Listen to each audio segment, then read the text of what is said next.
This your new media film and limitless production.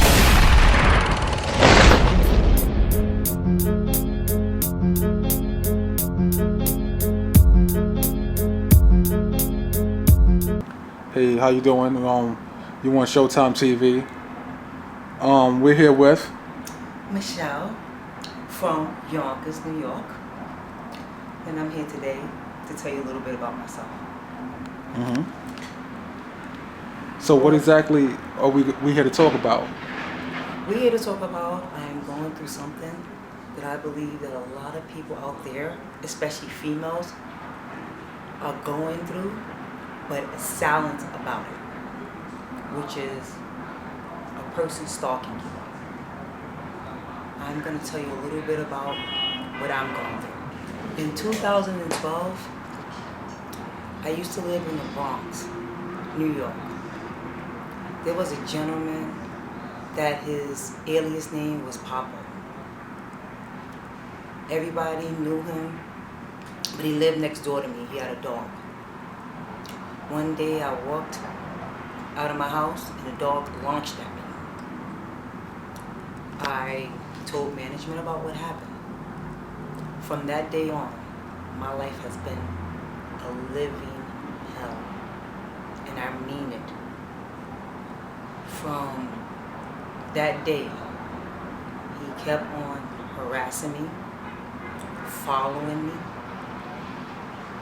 If I walk out the building, he would follow me with his dog, tell his dog to sick me. He have said to me, he will make sure that I pay for what I've done. It's just been like a real nightmare. There's so many different instances with him. He have had people follow me, different people in the building. His best friend on the first floor.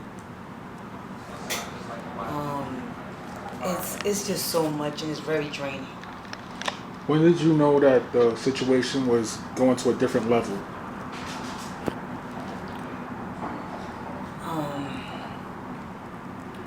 When nobody wouldn't listen to what I was saying, the police, the management, so I had to take matters into my own hand, and I had to say enough is enough. I'm not scared anymore. I'm here to let you know that I'm here to fight. My back is up against the wall, and that's why I'm here today. To fight, to let you know that this individual is a menace to society. I am a female first. I cannot beat a man. Why are you stalking me? I am not your girlfriend. I am not your friend. I am nothing to you. I never been and never was. I am just a person that lived next door to you. I don't live there anymore, but I used to live there. I'm just so tired, and I'm actually am tired. Can you describe an incident where the person stalked you? Like a particular incident where you really felt like, okay, he's taking this to the extreme. When I was living in the Bronx, before I moved, I would come out my door. This particular day, came out my door. I was going to work. I would walk from my house to the train station. As I'm walking, he would follow, and he kept on following and kept on following. Then there would be somebody else who would follow, and they would follow. Then he would come back and he would follow. By the time I got to the train station, they was gone. Why? At that moment, I have no idea why they was gone. But in my mind, I think I know why. Because there are people there, and not only that, they don't want nobody to see their face. or know what they're doing to me. So this individual recruited people to stalk you. Correct. And there are several people. As I'm speaking to you today, I'm still being followed. And do they even know the real reason why they're following you, or you think they're just following orders? I'll be very honest with you, I really do not know. All I know is that they're doing it, and there has to be some type of reason as far as why they're doing it and thinking that I am the bad person. And law enforcement has been involved at some extent, right? Yes, they have. And authorities, taking the proper precautions to, cater to you or help you out? Well, as of right now, things are a little bit changing, but before, they would just take the reports and they would not arrest. They would not, go and do the investigation, lock him up. They wouldn't do any of that. So why now? Because I had to think outside the box. Mm-hmm. And pretty much I had to say, you know what? I've asked for help with this particular precinct. Mm-hmm. So I had to say to myself, somebody in that precinct is responsible. Why they're not arresting this individual so I can get an order of protection. So this person can stay far away from me and I can live a normal life. And there was no documentation, like that recorded that these situations occurred? No, there's several documentations, as far as police reports, as far as letters to the district attorney even wrote a letter to the police department to tell the police to actually arrest him because he's using his dog as a weapon and to make me scared and to that dog to do harm. Is it that the documentation wasn't documented correctly? What they did was, in the police reports, they actually just messed up all the police reports. And I'll give you an example. One is that me and this individual, we had a relationship. That was false. Number two, me and this person has a kid. I don't have no kids. And I don't have no kids with him. The only kid, I am a kid. And I'm being funny, but I'm just letting you know. And I had to go and correct that. So they looked at it as a domestic dispute. That's kind of how they documented it, but that's not the case. So the documentation was false. Correct. And you're fighting to correct. I corrected it. I actually corrected it. I had to go through the right channels to correct that, which is the IBA. I corrected it. I made sure that, everything that they had said that was incorrect, I made sure that it was correct. Because that's vital when you're dealing with a court case or anything like that. So I don't want somebody to say, oh, well, this is what it was. But in reality, they wasn't trying to help me. They was trying to push it under the rug. So by them pushing it under the rug, they're like, oh, well, this is another statistic. It's another minority. No. I am a human being first. I am a female second. And number three, regardless of any crime being committed to a woman, to a child, it should be heard, it should be investigated, and it should be in a court of law, it should be dealt with. Has there been any other victims or anybody else that's been, affected by this individual? Yes. You want to explain? Briefly, you don't have to get into too many details. Briefly, he have done harm to other individuals. And one individual, from my understanding, he has assaulted that individual. Copy.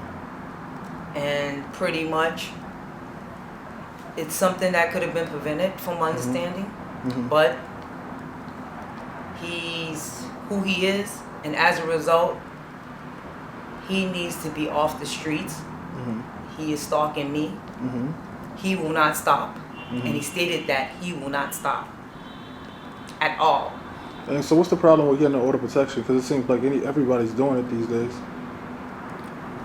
In my situation, because they never like took it serious, because that's the way I'm looking at it, it was swept under the rug. And now I go back to the gentleman that I feel that was responsible. If he just would have went and arrested the guy, took him to court, I would have had an order of protection by now. It started in 2012. We in 2019. Yeah, that's a long time. I should not be dealing with this at all. I should be having peace in my private life. My key thing is, I'm not a street girl. I'm not out there like that. I work each and every day. And my goal is, I want this to stop. I want people to know. And I need for them to take care of this situation so I can get the proper credentials so I can move on with my life.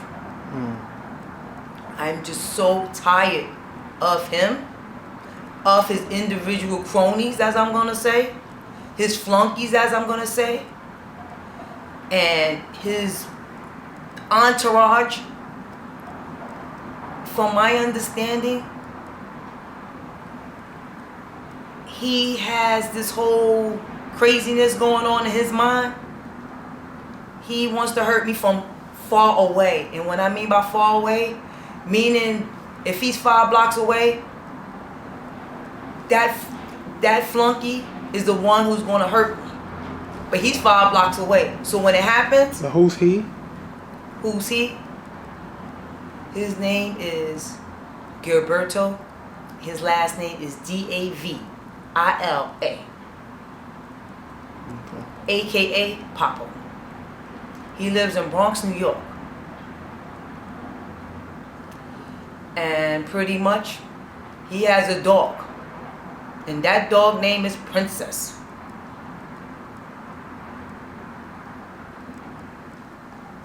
He's Hispanic. He's about 5'6", 5'7". Very slim body.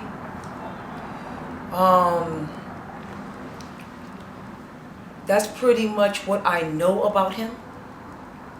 And what do you want to happen from this message, that you're sharing? What I want to happen is, number one, I want everybody to know what he's doing to me. Number two, I want this to stop. I want law enforcement and any other agency to get involved to stop this individual. And he needs to go to jail. I need an order of protection. And I need him far away from me.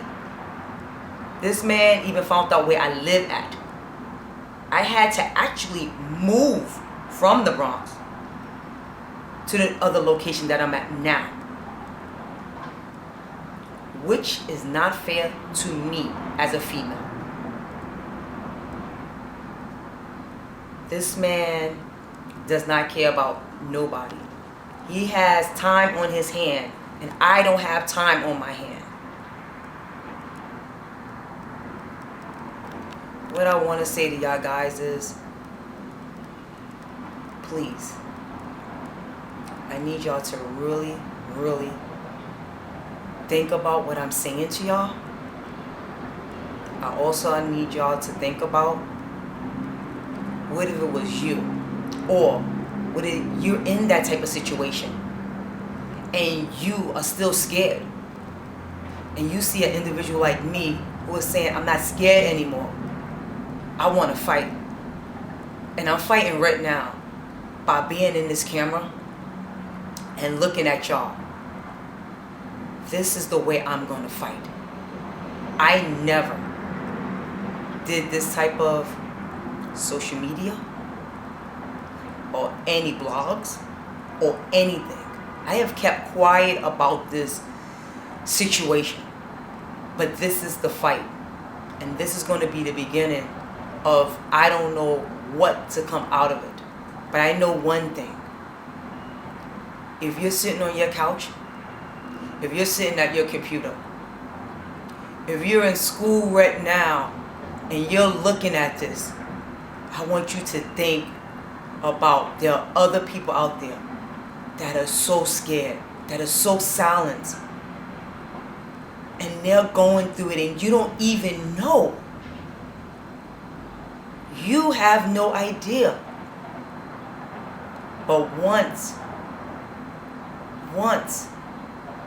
you see this, you'll be able to empathize. You'll be able to sympathize with me. And I'm going to tell you one thing. I'm not going to stop until he's arrested and have an order of protection. I do not have a picture of him. But if I did, I'm going to be honest with you. I will show it to you. And that is the God truth. What I want to say to y'all, one more thing, is I want to say thank you for just listening to me and not turning it off. This is a very serious matter. This is nothing to joke about. This is nothing to frown upon. This is nothing to turn your back on. This is real as it can get. I have been dealing with this since 2012. It's 2019. Ready to go to 2020. Enough is enough. And that's the reason why I'm here putting my story in front of you. And all I'm asking for you is to listen. Is to think. And to say, I am listening to you, my friend. From me to you, I want to say thank you, friends. That's what I want to say. Because you are my friends. Because before, I was silent. And I'm not silent anymore. This is my truth. Thank you. Good afternoon. And bye-bye. Hey guys. This is Michelle. I'm here to tell my story on SHO-TIME TV.